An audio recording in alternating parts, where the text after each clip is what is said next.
What's going on, YouTube? Welcome to my first ever video. Today's just going to be a little short video about some of the content you're going to see on my channel and some of the upcoming projects, so stay tuned for more.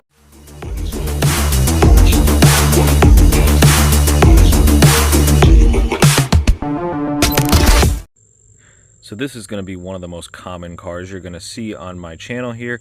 This is my 1986 Corvette. I just recently bought as a project. I know she's a little dirty. She needs some work, especially the interior. As you can see here, the seats, they're not in the best of shape, but we'll be working on that in the future. But she does run and drive great and only has about 86,000 miles on her.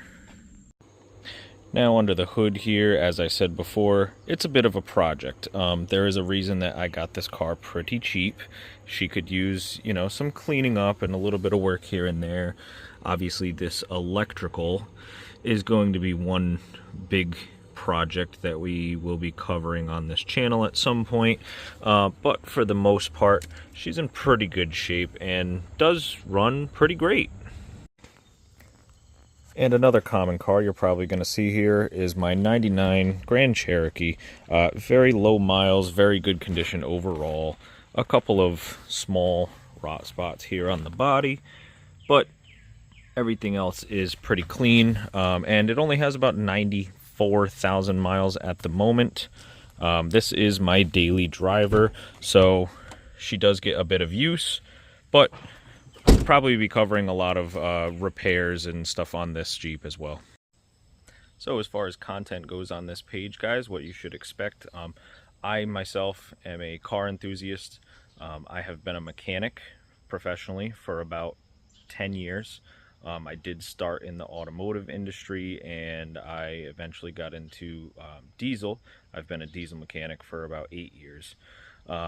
That being said, we're going to see a lot of how-to videos on how to fix, you know, repair, upgrade, all kinds of things on this 86 Corvette that I bought as a project. We might maybe get into some stuff on this Jeep right here, but that Jeep is still kind of up in the air on whether or not I'm keeping it. And like I said, my 99 Grand Cherokee over here, that is my daily driver, but as we all know, things pop up, things break, you know, doesn't matter what type of car you have, eventually stuff goes. So that being said, we're going to be doing a lot of stuff like that.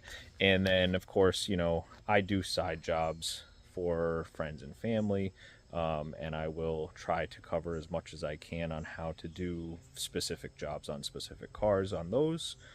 And we'll probably cover, you know, a little bit of car shows once I get the Corvette at a few car shows, maybe some detailing, racing, all kinds of videos that are just geared towards you guys that are probably also car enthusiasts just like myself.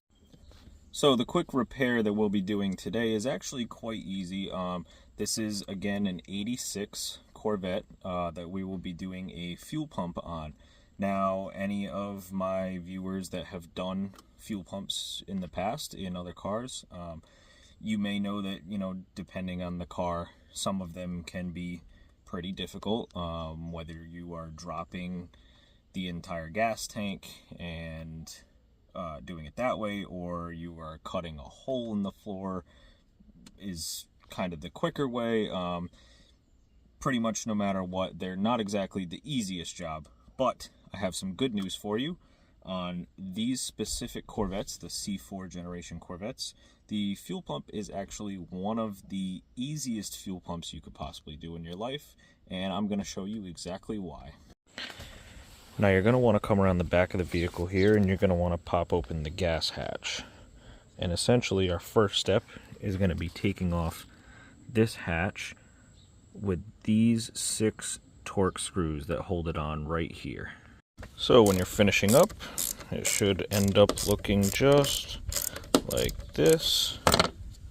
6 of those screws, and those are T25 Torx, guys. And now when you lift this off, it should separate it from these pads right here. They may be stuck on there a little still, but just make sure that those are in good condition, that the foam is not torn or anything like that. Now with a T15, you're going to want to remove these 4 Torx screws on each corner of this cover. I am actually missing one here. Somebody may have done this already, which I'm thinking is true due to this cracked cover. Somebody may have tried to force it back into space, but that's not the biggest deal. Now that we have that cover off, you can see a little more of what's going on in here. It may be kind of hard to see on camera, but there is a fuel line down in here that goes to the top of the fuel pump. Now the fuel pump is essentially just mounted at the top of this filler neck.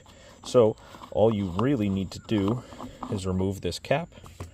We're going to remove this rubber catch. It's basically just so that you don't spill fuel all over and, you know, it gets all over the body of the car. And it does have a little breather tube there so that if you do spill some, it just drains down onto the ground. Mine looks like it's a bit clogged, so we are going to have to clean that out and unclog that in the process, and we will do that in a couple steps. Now, as you can see, my rubber cover here, I believe, has already previously been removed by somebody else, and they may have damaged it when they took it off the first time. It's not the biggest deal in the world. I'm just going to have to order a new one and put it back in. But all you do to remove this is essentially just pry it out of there. It's just a flexible rubber cover.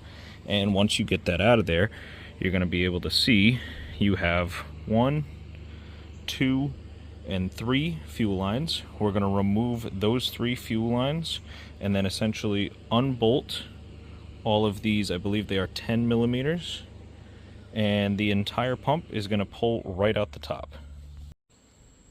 Now once you've removed those clamps on your lines and pulled the lines off, it should look something like this. Now if you've already gotten to this point, bravo, because this is the hardest part of this job, is getting these rubber lines off. Remember, these lines are original, they are 40 years old and probably have never come off. So they do not want to come off very easily. I will highly recommend, if you have one or if you would like to get one, get yourself a nice hose pick like this to just kind of fish under where the hose is and kind of pry it off of there. Try to do so without damaging, because if you do damage them, that's going to be a whole nother project. Now all we're simply going to do is take these bolts right here that are mounting the entire sending unit up here. We're going to undo that connector and pull the whole sending unit out. Now I almost forgot to mention, in order to unplug this, you're not going to want to remove this. This is hard mounted, so you're going to want to go back here and pull this connector off in order to get the wiring undone. And then once you have that undone and you have all of your bolts out of the top of the sending unit, go ahead and grab yourself either I'm using an old piece of cardboard. You can use a mat, a towel, rags, whatever you want, so that when you go ahead and pull this out, you don't want to get fuel all over the back of your car. And also, I have a bucket ready to go for the little bit of fuel that's going to come out of it.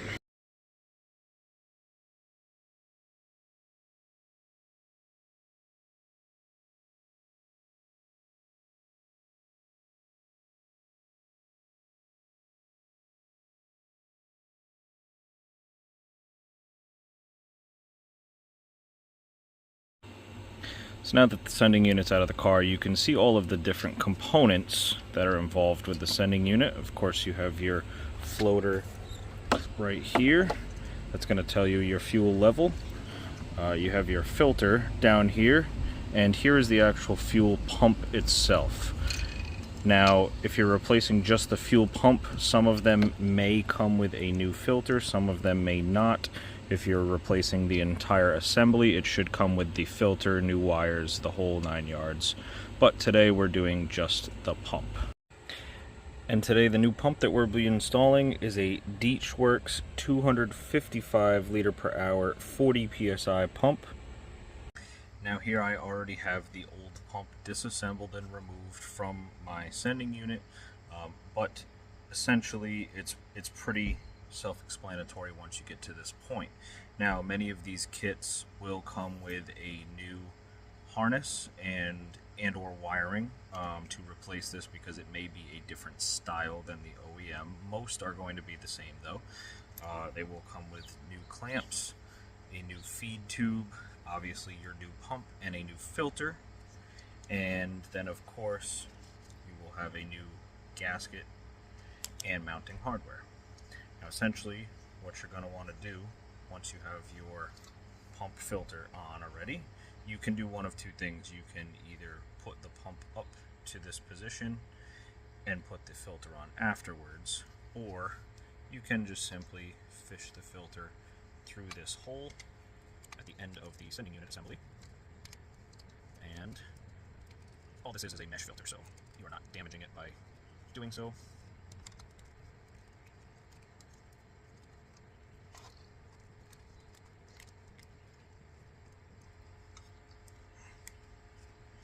And once you have your filter fished through, the pump is going to sit in a very specific spot here. It's got a little teardrop shaped cutout. It's going to sit just like that. And once you have that there, you're going to want to connect. Sorry about that. You're going to want to connect your feed tube. Now your feed tube in many cases may be a little too long, because they provide you a little extra just in case. So in my case, I'm actually going to trim this down just a little bit, just to make it easier to get it back onto this nipple. Now as you can see, I've already trimmed this feed tube back just a little bit, just about a ½ inch. Just so that I could get that pump on there much easier than trying to bend that new tube and fight with it a lot. There's plenty of extra, and I can put my clamps on here with plenty of spare room to grab, so I'm going to do that next. Now these clamps provided are basically just plastic crimp clamps.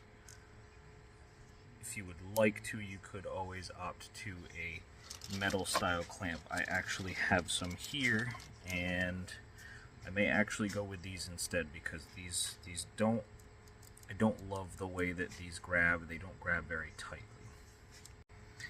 Now with my metal worm clamps on here, I'm much more satisfied with the way that these grip. They don't move at all. This feed tube is nice and secure. Now one thing I do want to mention is, before reinstalling this assembly, make sure that your floater is properly connected and it's in this little bracket that it has. It does like to pop out very easily.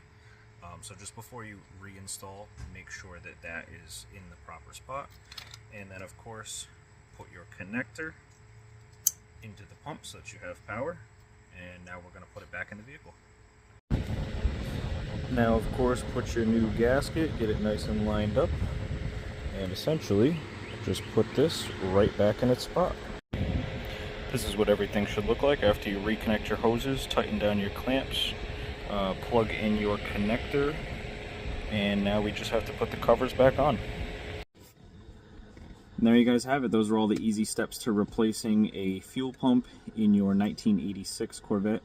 Now those will be the same for the entire generation, the C4 generation, which is a 1984 to 1996.